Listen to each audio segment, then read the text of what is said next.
இடத்துல இங்க பேசக்கூடாது. நீ எதுக்கு வந்த? நான் இங்க எதுக்கு வந்திருக்கேன்? மாலை வேடிக்கை வந்து மாலை வேடிக்கை பார்ப்பதற்கு வந்திருக்கேன். ரூம் நம்மள போய் உட்காரு. மாதிரி பேசாம உட்கார்றா பேசாம. என் கோவம் உனக்கு தெரியாது. அந்த மாலை யாருக்கு போடுறாங்களோ அதை ஏற்று.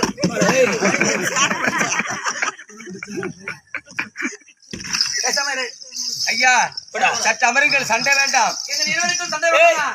உனக்கு என்ன மாமோடா? போடா போடா பேசிங்க.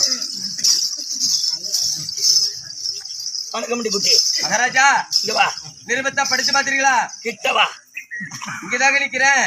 வாடி இப்படி. இது சுழவரம், அங்க வரக்கூடாது, பொதுவான இடம். நான் உனக்கு சொந்த அத்தமாவன். அது எப்படின்னு எனக்கு தெரியலையே. எங்க பாட்டி பிறந்து உங்க ஊட்ட எனக்கு தெரியலையே. எங்க நாடு கொங்கண தேசம். சரி, எங்க அப்பன் பேரு பனங்கோட்டை.